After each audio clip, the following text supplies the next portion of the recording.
One of the challenges of the last budget and the announcements on the national insurance contribution for employers is some businesses and business sectors have said that people have paused investment or recruitment.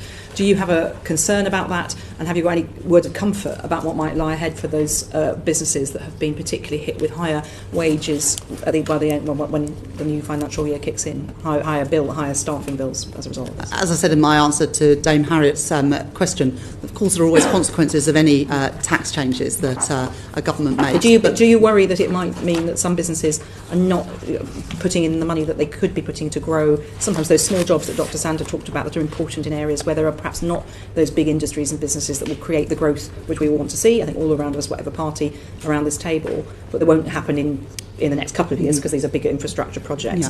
Yeah. Do you have any regrets or any thoughts about that? Have you had any conversations with businesses that's made you rethink what you did last autumn? As obviously I speak to businesses on a regular basis, including a breakfast that I hosted this morning with some of the UK's biggest exporters. But if we hadn't have taken the decisions that we made, we wouldn't have been able to ensure the stability of the public finances. And when you lose control of the public finances, interest rates go up. And bond yields go up further. And since we came to office last July, the Bank of England has had the confidence to cut interest rates 3 times.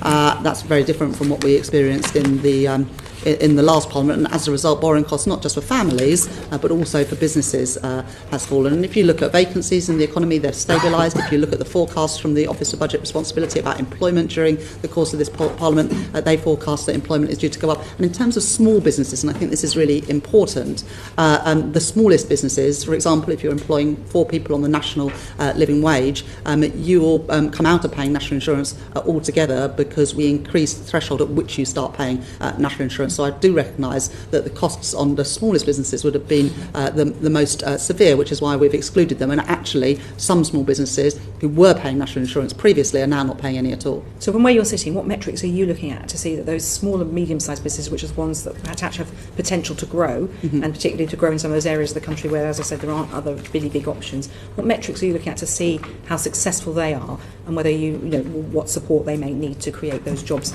after the changes that will kick in at the end of this week? Well, obviously, I regularly talk to businesses, including the business representative bodies, and the Federation of Small Businesses welcomed the lifting so we're talking of the threat. I get that, but people will often say nice things to a Chancellor. I'm sure they say not so nice things to you as well at these business breakfasts if they want to. But what you're looking about, how are you going to measure whether there's any, what the impact of this is, and whether they will continue to have confidence to grow? It's not just about what they say to me. The Federation for Small Businesses have said that we accepted one of their recommendations that they've been recommending to government for some time, which is to increase the threshold at which small businesses pay national insurance, and they welcome the fact that we listened to that and did that. Of course, we look at evidence on business formation, on vacancies in the economy, the number of businesses operating in the economy. We look at all of those things as you would expect. Yeah. And are there any things that you're looking at to see particularly do well, and things that would worry you as Chancellor in that, well, I mean across the sector, but particularly as we're talking about these small and medium-sized businesses, that if you saw like more businesses folding or there was freezes on recruitment, would there be alarm bells that would ring for you as Chancellor from where you're sitting? Well, obviously, we look at all of the labour market data. At the moment, it's showing that despite some of the concerns that have been raised, wages are rising at around twice the rate of inflation. Many people said that wages would fall, or wage growth would collapse because of the changes to national insurance. Well, actually, for the last few months, wages have been rising faster than prices, around twice as high in the most recent data.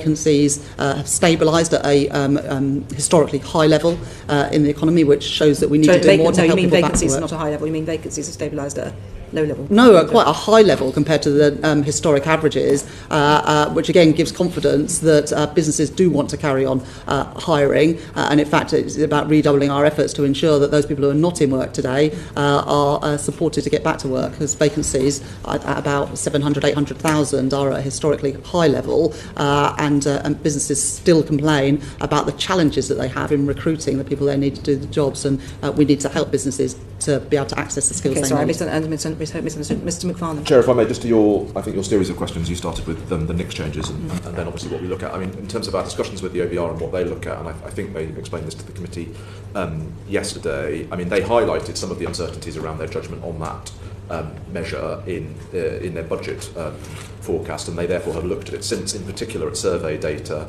And I think what they've said at this forecast is the survey data is genuinely mixed. I mean, we had an exchange on it in the hearing after the budget, the difficult judgments between impacts on prices, on employment, on wages, and so on. And they haven't seen fit in the survey data they have looked at to revise any of their judgments since the budget. So in terms of what you are seeing from that measure, there is no change in the underlying forecast. It is the story around the forecast of the short-term productivity data being about 1/3 of the lower growth this year, and then cyclical factors, including higher bond yields that we're all facing, higher energy prices that we're all facing. Which we played out, as you say, yesterday.